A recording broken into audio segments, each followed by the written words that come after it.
पिछले वीडियो में हमने अ गिफ्ट ऑफ चप्पल्स का फर्स्ट पार्ट किया था। इस वीडियो में हम सेकंड पार्ट करेंगे। तो चलिए फिर स्टार्ट करते हैं। Mridu crept up to the window. Mridu दबे पांव खिड़की पर गई। क्रेप्ट अप बना है क्रीप अप से, जिसका मतलब होता है कि चुपके से जाना या दबे पांव जाना।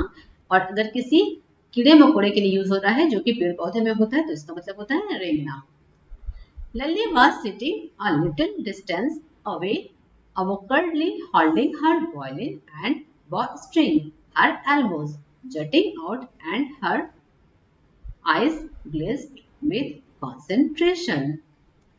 लल्ली थोड़े डिस्टेंस पर बैठी हुई थी, awkwardly अनाड़ी की तरह holding her violin and bowstring, अनाड़ी की तरह अपने वायलिन और बॉ स्ट्रिंग को पकड़े हुए।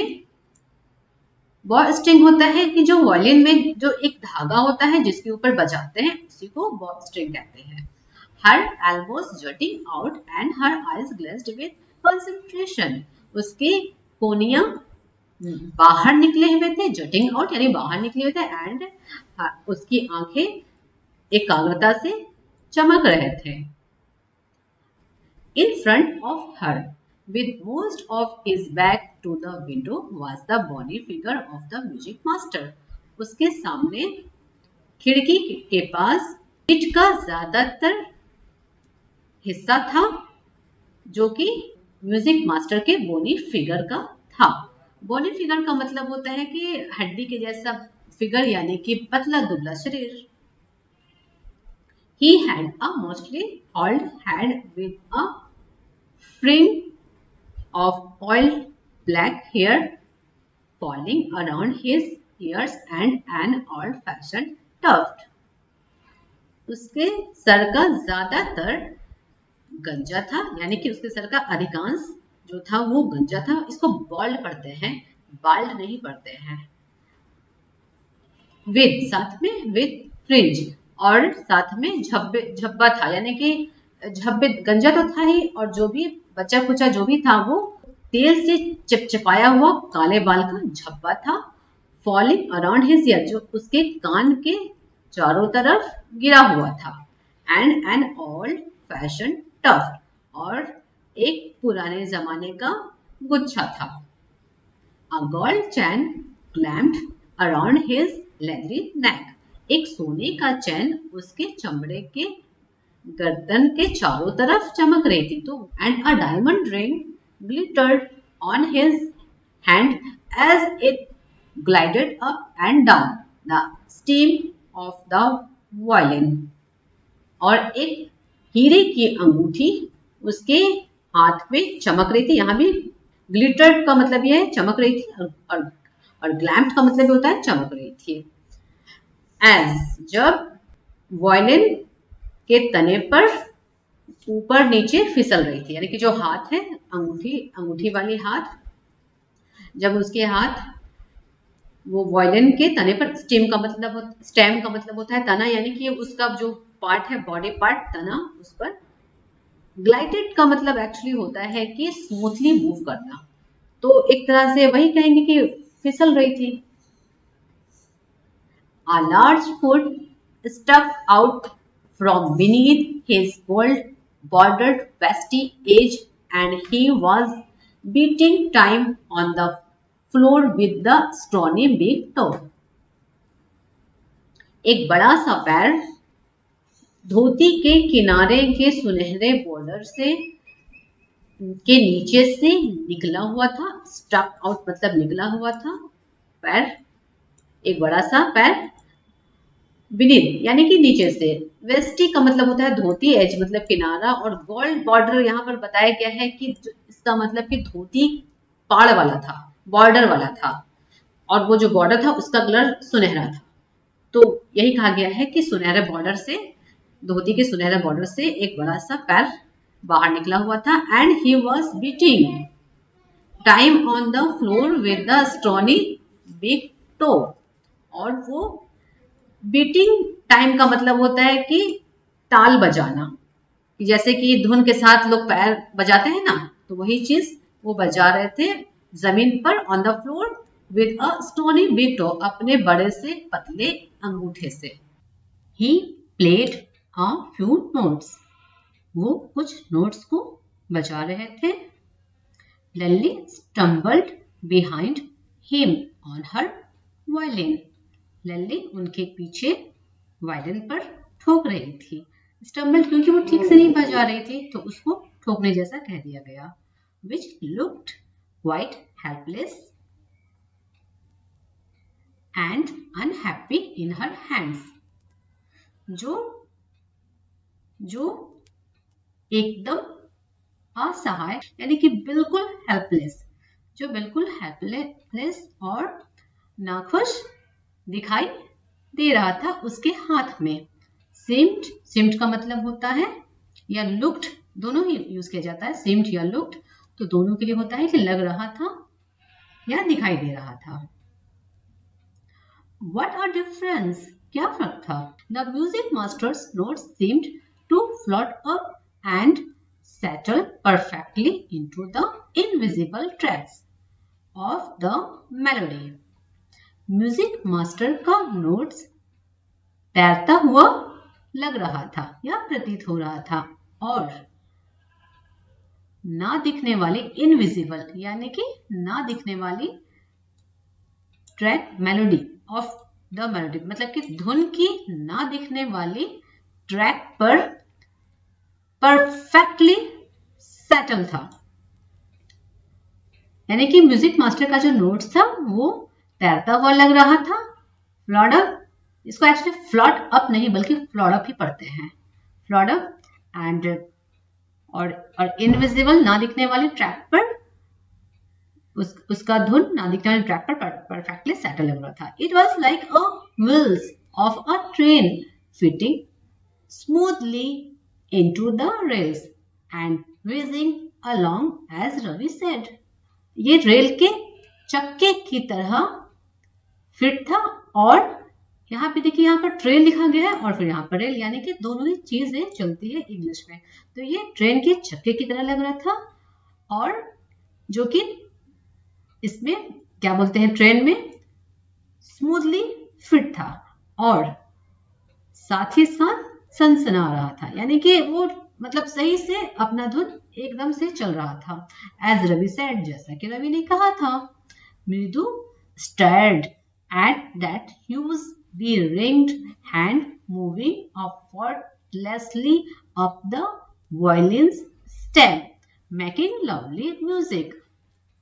मृदु प्यारा सा म्यूजिक बनाते हुए उस विशाल अंगूठी वाले हाथ को बिना ज्यादा प्रयास के मूव करता हुआ वायलिन के तने पर देख रही थी, घूर रही थी. एक्चुअली घूर रही थी. स्टेयर का मतलब होता है घूरना. स्टेयर मतलब टकटकी लगाकर देख रही थी या घूर रही थी. Squawk. There was Lalli darling again. बेसुरी आवाज. लल्ली फिर से ट्रैक से उतर गई थी. डैरलिंग का मतलब होता है ट्रैक से उतर जाना. स्क्वॉक का मतलब होता है बेसुरी आवाज. Amma call a wail from the gate. Amma ओ, अम्मा सॉरी कैम है, कैम अ व्हेल मतलब कि एक चीख आई गेट से. अम्मा ओ. Ravi send the beggar away. Ravi beggar को यानी भिखारी को भेज दो. cried his mother from the back veranda where she was chatting with Tapi. बरामदा से पीछे वाले बरामदा से चिल्लाई उसकी माँ जहां वो तापी के साथ गपशप कर रही थी. He has been coming here every day for the past week and it's time he found another house to beg from, Pati explained to Tapi. ये पिछले सप्ताह से हर दिन आ रहा है और अब समय आ गया है कि इसे भीख मांगने के लिए कोई दूसरा घर ढूंढ लेना चाहिए.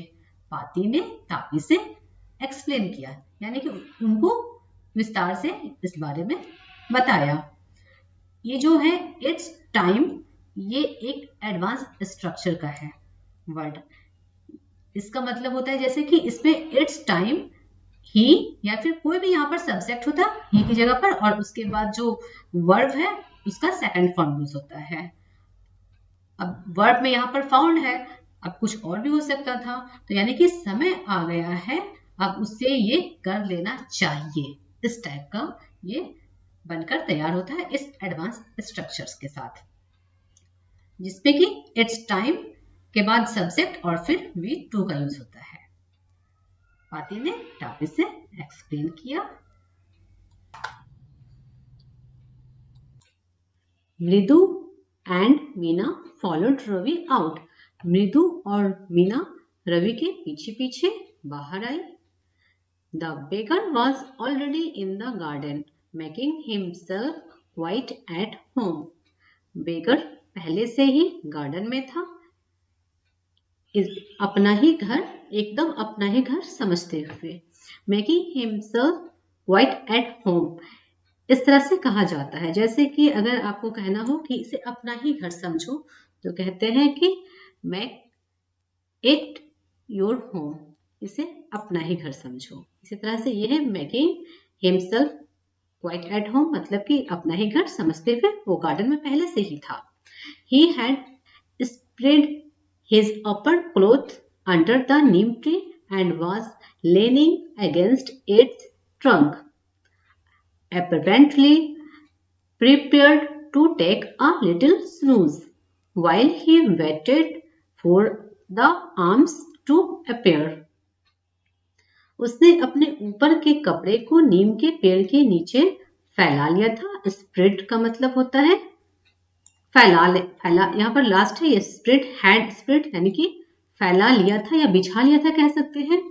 एंड वाज लेनिंग अगेंस्ट, और ट्रंक, और जो इसका जो ट्रंक है यानी कि तना जो है, और तना से वो टेक लगाया हुआ था। लेनिंग, लेनिंग का मतलब होता है कि झुकने के लिए भी यूज होता है और किसी चीज से टेक लगाने के लिए भी। और जब टेक लगाने की बात हो, फिर चाहे वो तना से हो या फिर किसी दीवार से हो, तो अगेंस्ट ही लिखा जाता है।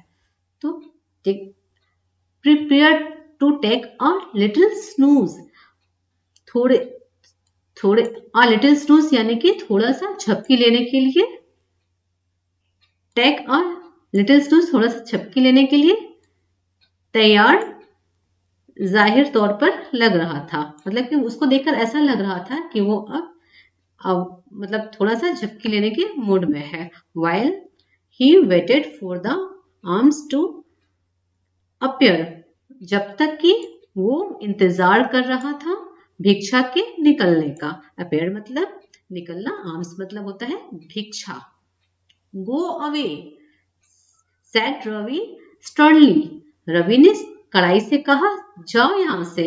My pati says it's time you found another house to beg from.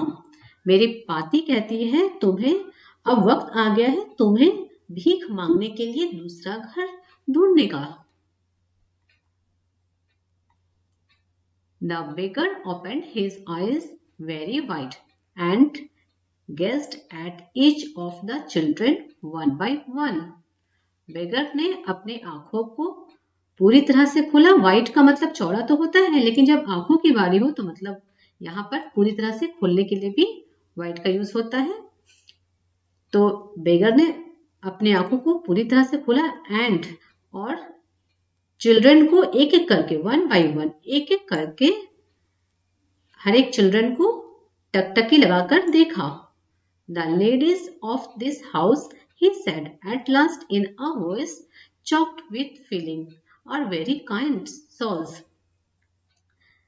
इस घर की औरतें, उसने आखिरकार एक फीलिंग के साथ कहा, दम घुटा हुआ फीलिंग, चॉक्ड विथ फीलिंग का मतलब होता है कि दम घुटा हुआ फीलिंग, यानी क्या बोलते हैं फीलिंग को, जो भी कहते हैं हर कोई समझता है फीलिंग का मतलब।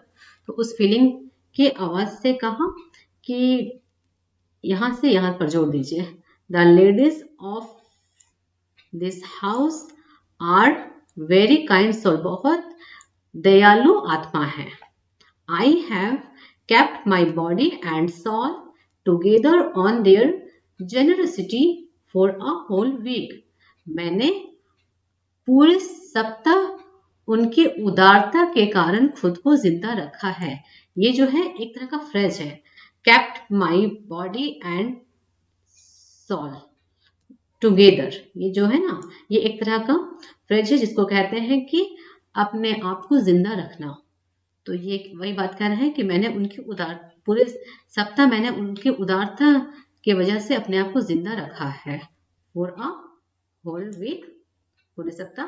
I can not believe that they would turn me away, मैं नहीं मान सकता वो मुझे वापस भेज देंगी। ही रेज्ड हिज वॉइस, उसने अपनी आवाज उठाई। रेज्ड मतलब उठाई। अम्मा, अम्मा, ओ said his well might be, उसकी जो ये करुणा है, यानी चीख या करुणा, कुछ भी इसको कहते हैं, चीख या फिर विलाप इसको कहते हैं। हाँ, विलाप, विलाप या चीख दोनों ही तौर पर यूज किया जाता है वेल को।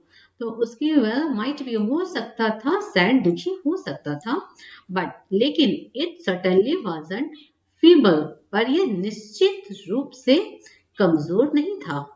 It began in a deep, strong rumble somewhere in his withered belly and came booming out of his mouth with its few remaining teeth stand brown with bitter chewing। ये उसके सूखे हुए पेट में कहीं पर से गड़गड़ाने की मजबूत गड़गड़ाने की गहराई में शुरू हुआ और उसके पान चबाने से भूरे दाग पड़ चुके कुछ बचे हुए दांत पर तेजी से बाहर आया। बचे हुए दांत वाले मुंह से तेजी से बाहर आया। Ravi, tell him there's nothing left in the kitchen. Ravi, उससे कह दो किचन में कुछ नहीं बचा है। कॉल्ड रुक्मणी ने कहा। And he has not to come again. Tell him that. और उसे यहाँ फिर से आना नहीं है, ये कह दो उससे। He has है, ये है he has, not to come again, यानी उसे यहाँ फिर से आना नहीं है। उसे कह दो। She sounded fed up, उसने fed up वाला साउंड किया, यानी कि तंग हो जाने वाला साउंड किया। Ravi didn't have to repeat it all to the beggar. Ravi को ये बेगर को दोहराना नहीं पड़ा। डिडंट हैव यानी दोहराना नहीं पड़ा। What he mother said had been easy for them all to hear there under the neem tree. जो उसकी माँ ने कहा वो उन सब के लिए सुनना इजी था जो नीम के पेड़ के नीचे थे। The beggar sat up and sighed. Beggar थोड़ा सा उठा और क्या बोलते हैं उसको, साइड ये करने लगा, आह भरने लगा। साइड से बना है, साइड का मतलब होता है सांस, और साइड का मतलब होता है आह भरना, आह इस तरह से वो करने लगा। सेटअप का मतलब होता है थोड़ा सा उठना या फिर सीधा हो जाना, जैसे कि वो टेक लगाया हुआ था। तो वो जब टेक लगाया हुआ था तो वो टेक से हटकर वो सीधा हो गया। I will go, he said wearily. Only let me have a rest here under this tree. मैं चला जाऊंगा। वो करुणा से बोला।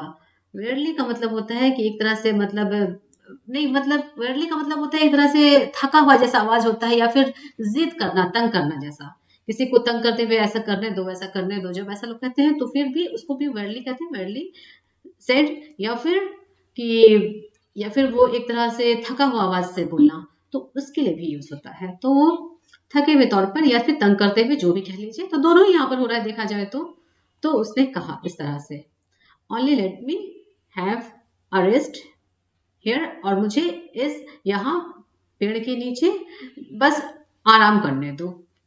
The sun is so hot, सूरज इतना गर्म है। The tar has melted on the road, की टार रोड में मेल्ट हो गया है, घुल गया है। My feet are already bliss blistered, मेरे पैर पहले से ही छाले पड़े हुए हैं। He stretched out his feet to show large pink peeling blisters on the sole of his bare feet. उसने अपने पैर को निकाला, स्ट्रेच आउट मतलब कि जैसे मुड़ा हुआ उसका पैर होगा पहले से, उसको वो सीधा करके बाहर निकाला अपने पैर को, टू सो दिखाने के लिए, लार्ज पिंक बड़े गुलाबी, पीलिंग ब्लिस्टर्स यानी कि छिले हुए ब्लिस्टर्स, यानी कि छाला फूट चुका था, इसका मतलब जो छाले थे उसके वो भी फूट गए थे, छिल गए थे उसके नंगे पैर के तलवे तलवे पर। बेयरफिट यानी कि नंगा पैर, सोल मतलब तलवा। I suppose he doesn't have the money to buy chappals, मृदु whispered to मीना रवि। मुझे लगता है उसके पास पैसे नहीं है चप्पल खरीदने के लिए, मृदु ने मीना से लेकर रवि तक को धीरे से कहा। विस्पर का मतलब होता है कि कुछ भी धीरे से कहना, और विस्पर्ड मतलब धीरे से कहा। मीना से रवि यानी कि इतना ही धीरे से कहा कि मीना और रवि को ही सुनाई दिया। Have you got an old pair in the house somewhere, क्या तुमने घर में कहीं पर कोई पुराना जोड़ा पाया है, यानी कि कहीं भी तुमने देखा है कि घर में कोई पुराना जोड़ा है, अगर होता तो अच्छा होता है कहने का मतलब। पैर जोड़ा बोले तो चप्पल का जोड़ा। आई डोंट नो, मुझे नहीं पता, सैड रवि, रवि ने कहा। Mine are too small to fit his feet, मेरा बहुत छोटा होगा इसके पैरों में फिट होने के लिए, और I would have given them to him, वरना मैं उन्हें इसे दे देता। And his feet were larger than Mridu's and Meena's, और इसके पैर बड़े हैं मृदु और मीना की अपेक्षा। The beggar was sacking out his upper cloth and tightening his dhoti, beggar ने अपने ऊपर के कपड़े को झाड़ा, सैकिंग मतलब झाड़ा यानी सीधा किया, और बेगर मतलब भिखारी, सीधा किया, और अपनी धोती को टाइट करने लगा, यानी या फिर कह सकते हैं टाइट किया, जो भी टाइटनिंग करने लगा। He raised his eyes and looked fearfully at the road gleaming in the afternoon heat, उसने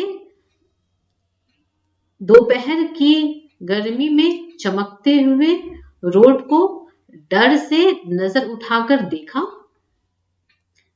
He needs something on his feet, उसे उसके पैरों के लिए कुछ चाहिए, मीना ने कहा। Her big eyes feeling it's not fair, उसकी बड़ी आंखें भर गई, फीलिंग्स आइज फीलिंग इसका मतलब होता है कि आंसू से भर गई, यानी कि हाँ यानी कि आंसू से भर गई यानी वो इमोशनल हो गई। इट्स नॉट फेयर, ये ठीक नहीं है। Said Ravi, I am thinking about it, Ravi ने कहा। मैं इस बारे में सोच रहा हूँ। Blubbering, it's not fair, it's not fair, it's it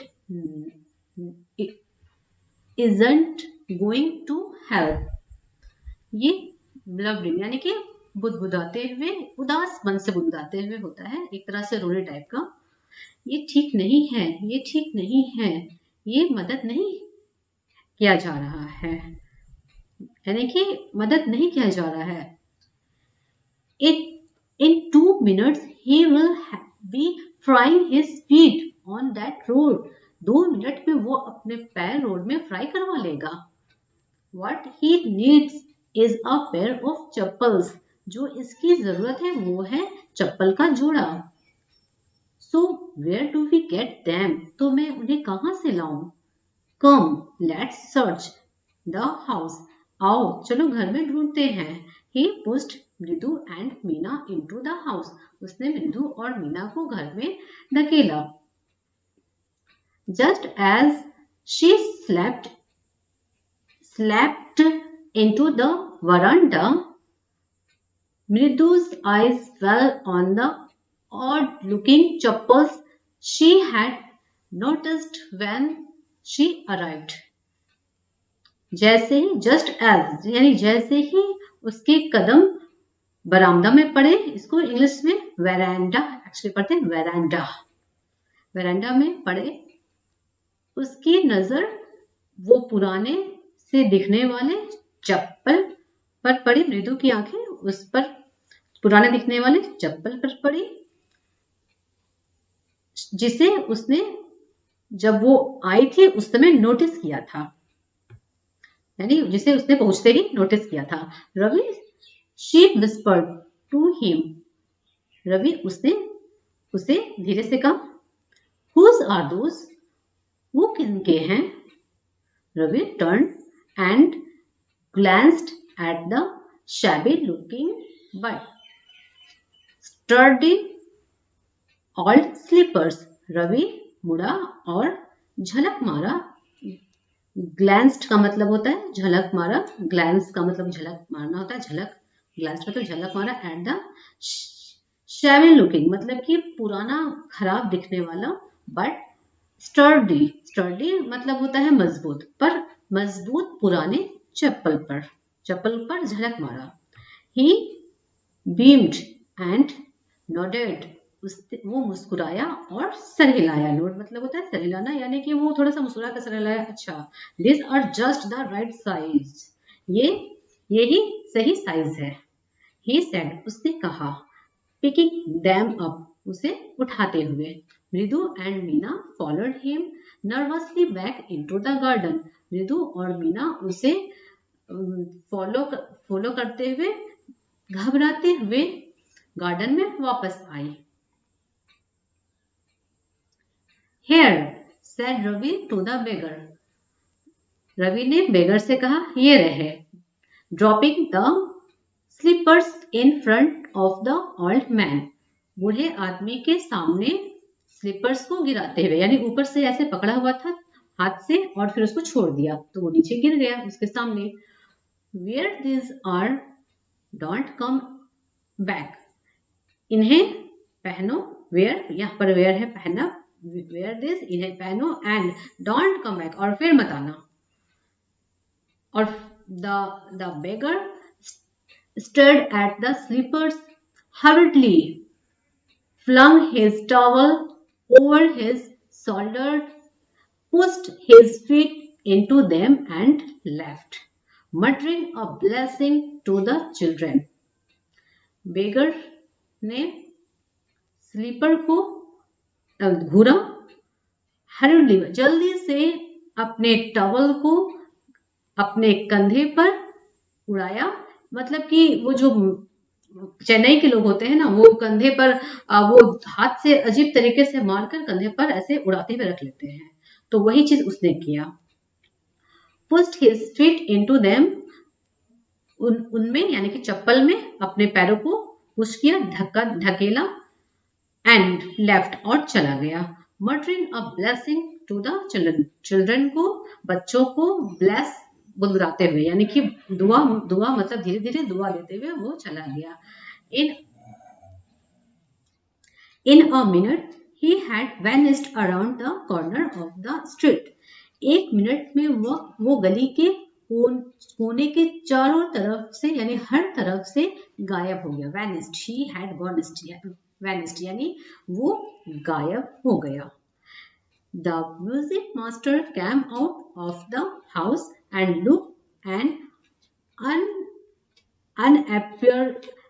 unappreciative look at the three of them. Appreciate जो था ना, एप्रिशिएट, तो उसी से बना है appreciative. Look at the three of them sitting quietly under the tree playing marbles. Music master घर से बाहर आया, यानी कि वो आंगन में आया, एंड और यानी कि अप्रसन्न से यानी खुश नहीं होते हुए, एक बिना मन का, मतलब बिल्कुल भी खुशी नहीं। अप्रिशिएट होता है ना किसी को अप्रिशिएट करना, तो वो बिल्कुल अप्रिशिएट नहीं करते हुए लुक से उन तीनों को देखा। Sitting quietly under the tree playing, उन लोगों को पेड़ के नीचे बैठकर मार्बल खेलता हुआ यानी कंचे खेलते हुए देखा। Then he searched for his chappals in the verandah where he had put them, फिर वो चप्पल को वरांडा में ढूंढने लगा जहां पर उसने रखा था। लल्ली ही कॉल्ड, उसने पुकारा Lalli. After a few minutes, कुछ मिनट के बाद, she hurried up to him, वो जल्दी से उनके पास आई। Have you seen my chappals, क्या माई डियर, मेरी प्यारी, क्या तुमने मेरे चप्पल देखे हैं? I remember having keep them here, मुझे याद है मैंने यहीं रखा था। Ravi, Mridu and Meena silently watched Lally and the music master search every corner of the veranda. लल्ली, मृदु और मीना चुपचाप देखती रही। रवि, मृदु और मीना चुपचाप देखते रहे लल्ली और म्यूजिक मास्टर को हर कोने, बरामदा के हर कोने में ढूंढते हुए, यानी कि वो चप्पल को ढूंढते हुए। He scurried around looking over the railing and crouching near the flower pots to look between them. वो आसपास निरीक्षण करने के लिए फ्लावर पॉट्स के बीच में यहां वहां भागा। ब्रांड न्यू दे वर, बिल्कुल नए थे वो। I went all the way to Mount Road to buy them, मैं माउंट रोड तक गया था उन्हें खरीदने के लिए। ही वेंट ऑन सेइंग, वो बोलना चालू रखा। They cost a whole month's fees, वो पूरे महीने की फीस जितनी उसकी कॉस्ट है। डू यू नो, क्या तुम्हें पता है? Soon Lally went in to tell her mother. जल्द ही लल्ली अपनी माँ को बताने अंदर गई। Rukmini appeared looking harassed. appeared looking मतलब रुक्मणी बाहर निकली परेशानी वाले लुक के साथ, मतलब परेशान दिख रही थी। विथ पाती फॉलोइंग हर, उसके पीछे पाती भी आई पीछे पीछे। वेयर कुड दे बी, वो कहाँ हो सकते हैं? It's really quite upsetting to think someone might have stolen them. ये बिल्कुल ही, देखिए यहाँ पर क्वाइट, ये मैं बता दूं, एक ये क्वाइट होता है और एक क्वाइट होता है QUIET क्वाइट, वो होता है चुप, खामोश। और ये QUITE क्वाइट, इसका मतलब होता है बिल्कुल या एकदम। ठीक है, तो ये बिल्कुल ही अपसेटिंग थिंग है, यानी कि दुख की बात है, दुख की चीज है कि कोई उन्हें चुरा ले गया होगा। माइट हैव स्टोलन, कोई उन्हें चुरा लिया होगा। So many vendors come to the door, बहुत से वेंडर्स यानी कि विक्रेता, वेंडर्स का मतलब होता है जैसे कि छोटा विक्रेता जो घर पर आकर बेचता है, उसी को कहते हैं वेंडर्स। ये बहुत सारे वेंडर्स डोर पर आते हैं। पाती ने चिंता किया। Rukmani couch side of Ravi, Mridu and Meena sitting under the tree. Rukmani ने रवि, मृदु और मीना को पेड़ के नीचे बैठे हुए उन पर नजर डाला। साइड का मतलब नजर भी होता है और नजर डाला को भी काउच साइड कहते हैं। Have you children, she began, and then sitting they were curiously quiet, went on more slowly. Seen anyone lurking around the veranda? पहले वो जो कहती है वो कह देते हैं, फिर किस तरह से बोली वो बताते हैं। ठीक है। हाँ, हैव यू चिल्ड्रन, क्या तुमने बच्चों देखा है किसी को बरामदा में इधर उधर दुबक के बैठे हुए। किस तरह से वो कहती है, शी बिगन, वो शुरू हुई, एंड देन, और फिर, सीइंग देवर, उन्हें देखती है कि जिज्ञासा से चुपचाप, यानी कि चुपचाप भी है और जिज्ञासा से है, वेंट ऑन मोर स्लोली, और चालू होती है और भी धीरे, मतलब कि जिज्ञासा से उनको जो बैठे हुए देखती है तो थोड़ा थोड़ा धीरे स्लो मतलब स्टार्ट होती है, मतलब उनसे पूछताछ धीरे धीरे शुरू करती है, अचानक से नहीं शुरू करती है। A sharp V-shaped line had formed between her eyebrows. एक तेज भी आकार की लाइन उसके आईब्रो पर बन जाती है। Another straight, और दूसरा सीधा, tighter one appeared in place of her usual soft pleasant mouth.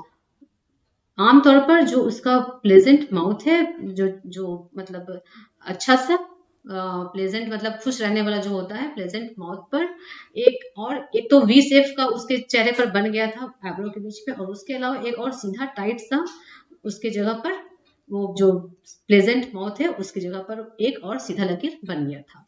Rukmini was angry, Rukmini गुस्से में थी।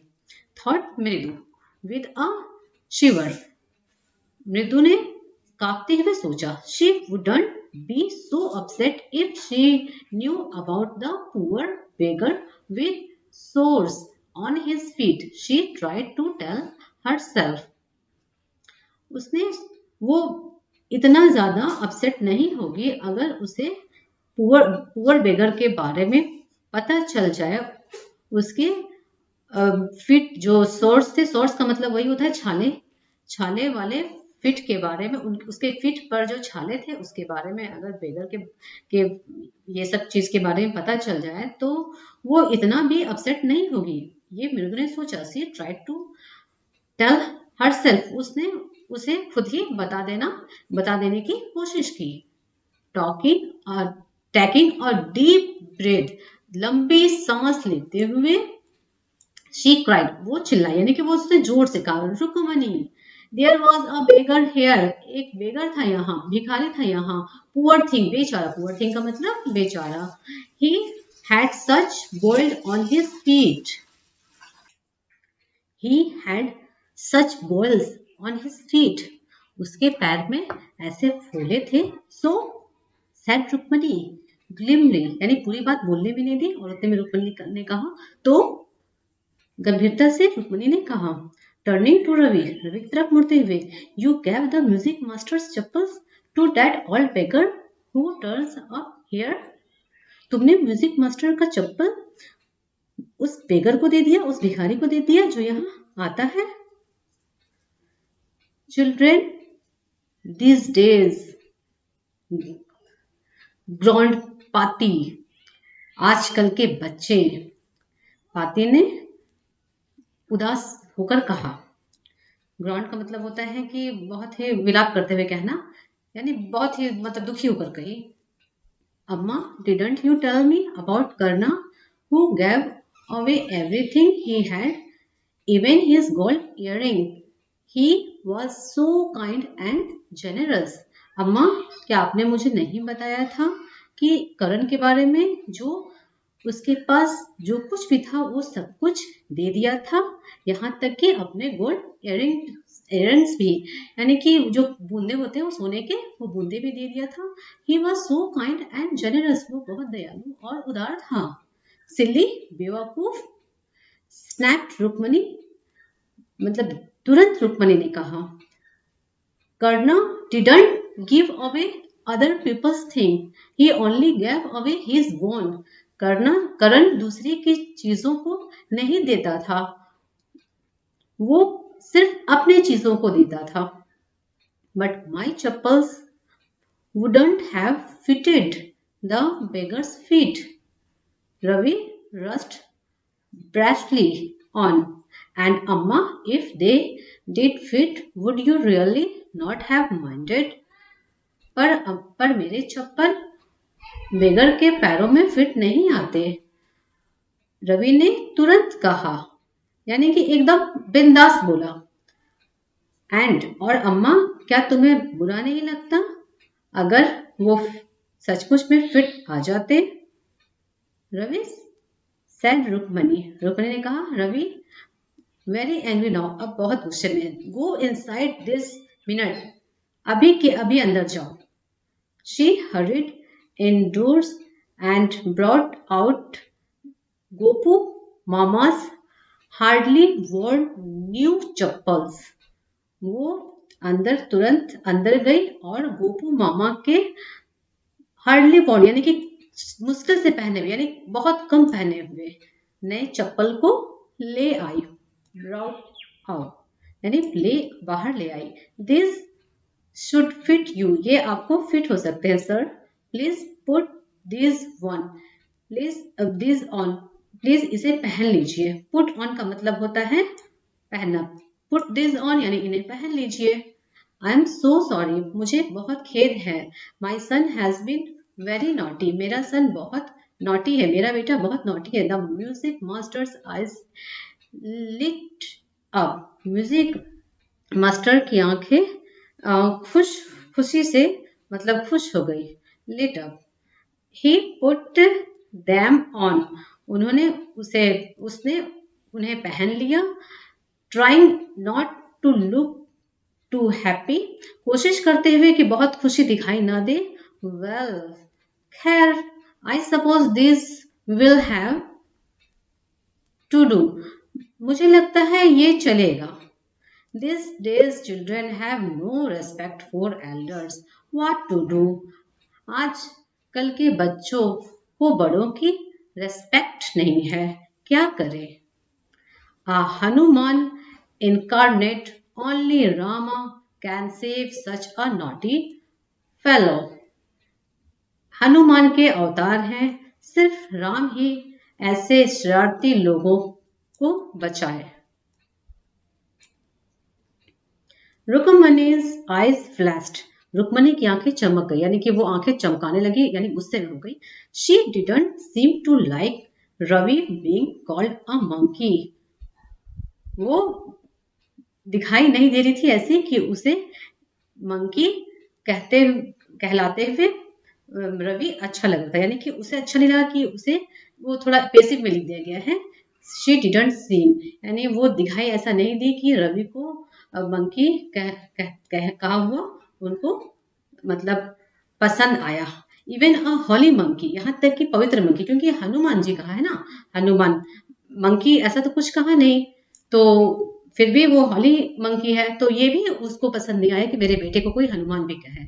She stood stiff and straight by the front door, वो फ्रंट डोर के पास खड़ी हो गई, खड़ी होकर सीधी खड़ी हुई। It was clear she wanted him to leave quickly, ये साफ था कि वो उन्हें जल्दी से भेजना चाहती थी, वो चाहती थी कि जल्दी से हम निकले यहाँ से, गुरुजी के बारे में चाहती थी। गुस्सा हो गया था, उनको गुस्सा आ गया था इस बात पर। When he had clattered off in his new chappals, she said, मृदु come in and have some tiffin। जब वो क्लैटर्ड यानी कि होता है कि चप्पल का खड़खड़ाहट, clatter of in his new chappal, जब वो क्लैटर्ड ऑफ का मतलब होता है कि खड़खड़ाते हुए जाना, ऑफ का मतलब जाना होता है, और जाने के लिए भी ऑफ यूज होता है, तो क्लैटर ऑफ यानी खड़खड़ाते हुए जब चले गए तो अपने नए चप्पल के साथ वो गुरुजी ही यानी गुरुजी। शी सेड, उसने कहा, मृदु अंदर आओ और कुछ टिफिन कर लो। टिफिन का मतलब होता है कि दोपहर का कुछ खाना। Honestly how do you children think of such thing, honestly कैसे तुम बच्चों ऐसा सोच पाते हो। ऑनेस्टली का मतलब ईमानदारी से तो होता है, लेकिन ऑनेस्टली का एक और यूज है जो कि किसी ऐसे बारे में बात करता है कि गजब है, ऐसा कैसे तुम लोग सोच लेते हो, इस टाइप से कुछ भी कहना है तो उसके पहले भी ऐसा ऑनेस्टली कहते हैं, ये अंग्रेजों का स्टाइल है। Thank God your Gopu mama doesn't wear his chappals to work। As she walked towards the kitchen with Mridu and Meena, she suddenly began to laugh।